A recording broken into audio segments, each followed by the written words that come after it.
Je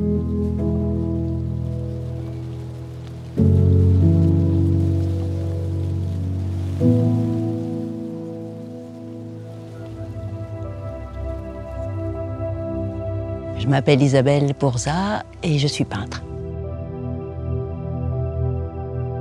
Alors, j'ai fait des études de cinéma, j'ai travaillé comme directrice de la photographie, essentiellement en documentaire, pendant une bonne vingtaine d'années, je dirais. Et c'était un vrai métier passion.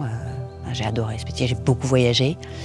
Et puis en parallèle, je faisais aussi de la photographie, assez abstraite. Et c'est sans doute cette photographie qui m'a amenée vers la peinture, je dirais. Ma peinture est plutôt peinture abstraite, entre guillemets, mais avec une imprégnation et une imprégnation de paysage. C'est la source d'inspiration, c'est vraiment celle du paysage, dans quasiment toutes mes toiles. C'est pas facile, mais en fait, je pense que c'est des paysages un peu intérieurs, mais qui sont nourris de ce qui est partout autour de moi, parce qu'en plus j'habite dans un endroit qui est vraiment très perdu, sur les côtes du Quercy, et qui m'inspire beaucoup. Et en même temps, ça me frappe toujours comment les gens, et tant mieux d'ailleurs, s'approprient mes toiles, et ils voient d'autres paysages, notamment parce que j'ai beaucoup de bleu dans mes toiles, tout le monde parle de toiles maritimes, c'est pas du tout mon inspiration. Mais il y a cette part où les gens se projettent justement et voient d'autres choses, projettent dans des paysages, peut-être parce que j'ai été suffisamment sincère avec ce que je voulais y mettre et que eux du coup revisitent un endroit de leur enfance ou je ne sais quoi. Et ça, j'adore quand ça part bien au-delà de moi, enfin, vers leur histoire à eux, quoi. Alors, sincérité et peinture, pour moi, ça va vraiment ensemble et je pense qu'on peut...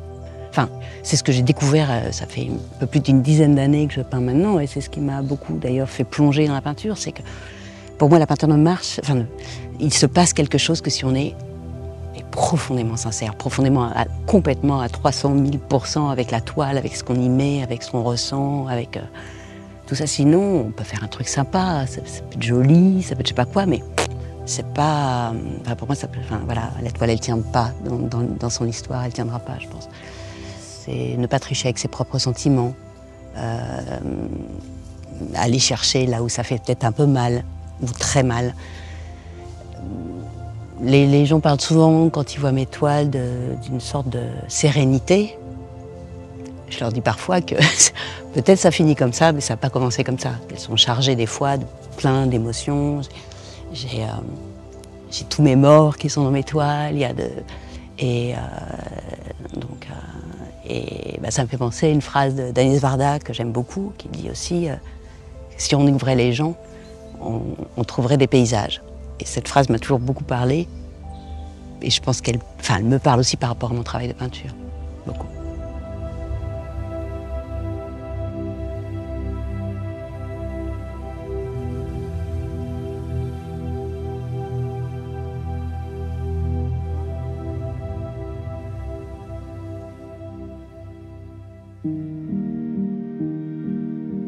Voilà, moi, je m'appelle Jean Estac, je suis sculpteur. Mon matériau de prédilection, c'est le bois. L'expo de Couzec, elle l'appelle Nature et singularité. C'est vachement bien comme thème parce qu'en définitive, moi je me retrouve complètement dans Nature et singularité. Nature, à partir du moment où je travaille le bois. Je travaille avec un matériau que je trouve dans la nature, que j'ai sous la main, que je vais gérer, que je vais préparer. C'est du bois que je vais faire sécher, etc. C'est le bois que je vais sélectionner sur l'arbre. On se rend compte que la nature, elle est omniprésente dans mon entourage autour de moi. Et après, la nature, mais le fait que je fasse des personnages, les personnages que je vais faire, je vais faire des personnages fantômes, des trucs. C'est assez basé sur la poésie, mais Je vais chercher, je vais faire tout un travail de recherche à partir de l'expression humaine, c'est-à-dire avec toujours un souci de captage de lumière à partir du moment où je vais faire des entailles, où je vais travailler, je travaille en taille directe. Et puis ce qui est intéressant, c'est le fait de rejoindre après la singularité. La singularité, c'est la personnalité de chacun. Donc là, c'est à la limite ce que je suis en train de dire, ça veut dire l'expression que je vais donner, c'est la singularité. La singularité, c'est ce qui va faire mon propre individu, comme chacun des artistes exposants en ce moment-là, sur cette exposition. Ils ont chacun leur personnalité, ils ont différentes façons de voir la nature. Joël Thépeau, avec qui je suis très proche, on va retrouver beaucoup de similitudes au niveau de notre approche par rapport à la matière, par rapport au bois, par rapport à la nature.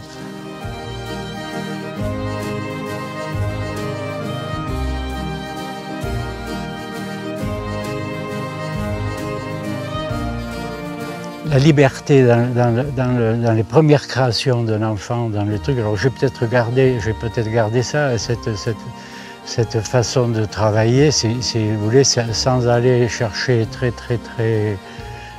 loin au niveau de la performance artistique, si vous voulez, de rester dans une sobriété et dans une simplicité qui vont me faire rapprocher à la fois de l'art enfantin, de l'art brut, de l'art naïf, surtout de l'art brut, parce que bon, l'art brut c'est important, c'est important dans la mesure où beaucoup d'artistes modernes sont apparentés à cette forme de travail, quoi, cette simplicité et puis cette façon d'aller à l'essentiel, quoi.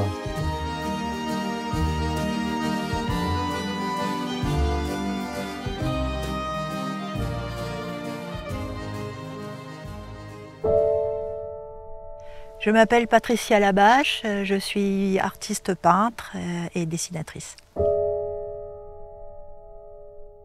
J'ai fait de la peinture aux Beaux-Arts de Versailles et puis j'ai fait un diplôme d'architecte, ça a été très important pour moi, ce temps d'études. Et ensuite je suis revenue à la peinture avec un travail de peinture décorative chez les Compagnons et dans le spectacle. Voilà. Et tout ça m'a fait ce que je suis aujourd'hui. Pour moi, la nature, en fait, ce sont plutôt les éléments de la nature, c'est-à-dire ce qui la constitue, les êtres qui la constituent, c'est-à-dire les arbres, les racines, les herbes, les ruisseaux, un rocher, voilà.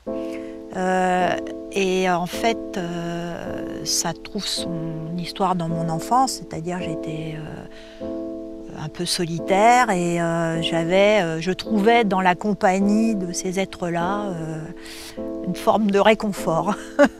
Voilà, et donc quand la question s'est posée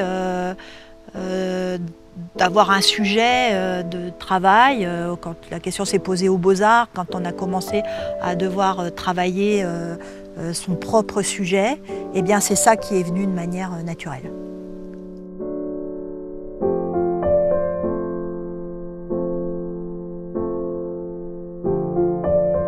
Quand on regarde une rivière, même si elle est très calme, il y a du mouvement. Dans les rochers, il y a du mouvement. Ce sont des mouvements qui, évidemment, ne sont pas du tout à notre échelle. Hein. Ce sont des mouvements cosmiques, mais il y a du mouvement.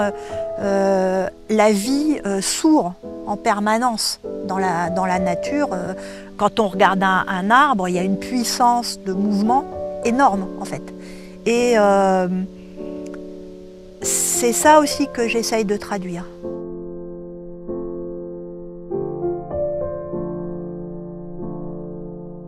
Mes tableaux, si j'y suis parce que je tiens le pinceau, que c'est mon regard porté sur des endroits de nature, et que, évidemment, dans ce regard et dans ce pinceau tracé, ce qui va s'exprimer, c'est à la fois ce que je vois, mais aussi ce que je suis au moment où je le vois, bien sûr. Les Chinois, dont j'aime beaucoup le travail classique, la peinture classique chinoise, ancienne, indiquent qu'en fait le trait de pinceau, c'est une relation du corps. En fait, c'est le corps qui a perçu le monde et qui le restitue à travers le pinceau. Et donc, c'est en ça que je suis dans ma peinture. C'est-à-dire dans ce sens où j'ai tracé quelque chose de ce que j'ai ressenti. Voilà.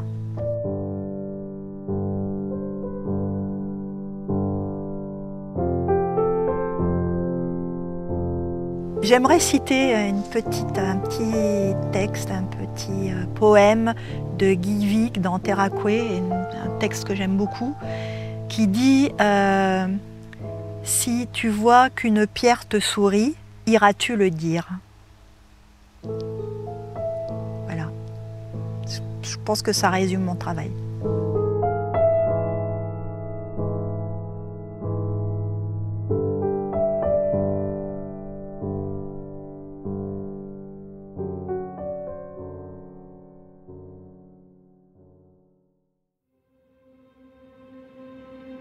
Je m'appelle Joël Thépeau, je suis sculpteur.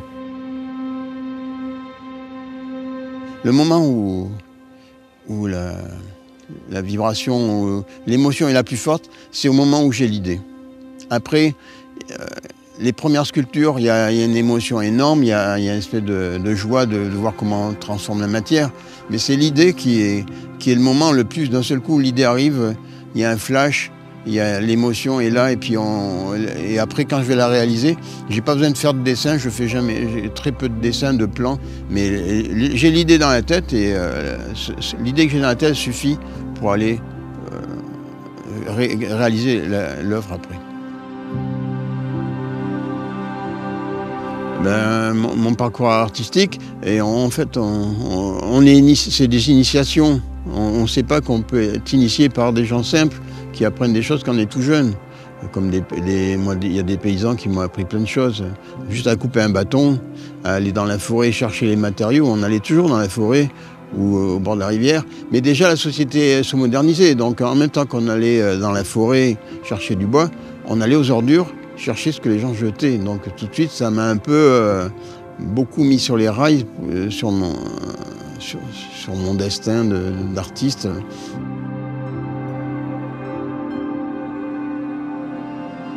J'étais un artiste de la lisière entre le sauvage et le civilisé, c'est-à-dire la nature comme élément essentiel pour aller chercher des idées, de la matière, et la travailler, avoir la connaissance des matériaux, parce qu'il faut avoir un peu de connaissance de la forêt, de savoir... on peut se nourrir avec la forêt, on peut fabriquer des objets fonctionnels, pas forcément des sculptures.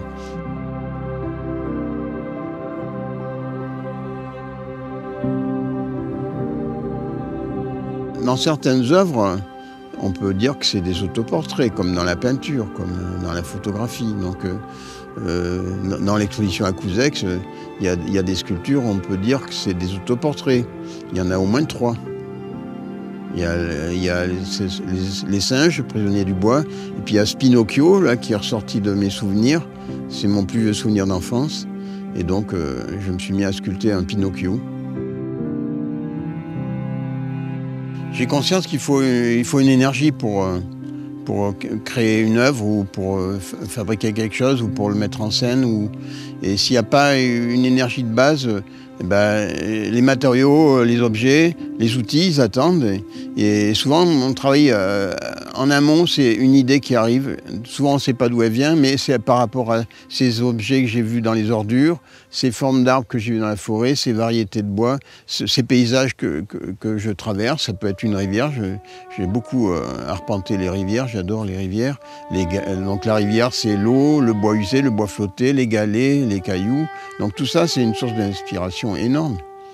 Et il y a là toujours ce monde moderne qui amène la vie facile, mais la pollution et des choses ennuyeuses pour moi. Donc j'ai besoin de me retrouver dans ma tête et de voir comment l'imagination m'aide à inventer des formes des concepts, des choses inattendues, quoi. Je m'inspire beaucoup de Tommy Ungerer qui disait « attendez-vous à l'inattendu ». Quand je vais travailler dans une école, quand je rencontre les élèves, je leur dis ça « attendez-vous à l'inattendu ». Et l'autre fois, je travaille sur un spectacle avec une compagnie de spectacle qui travaille sur la matière. Ça va être un spectacle sur les jardins, sur la terre. Et donc, il y a des enfants qui sont venus voir le début de la recherche. Et après, ils posaient des questions et je leur dis, les idées viennent souvent quand on ne fait rien. Donc, il faut savoir, des fois, ne rien faire. Donc, devant la maîtresse, dire ça. Mais voilà, les gamins, ils regardent avec des yeux tout ronds. Comment les idées viennent, quoi. Ça, c'est une question auquel on ne peut pas répondre.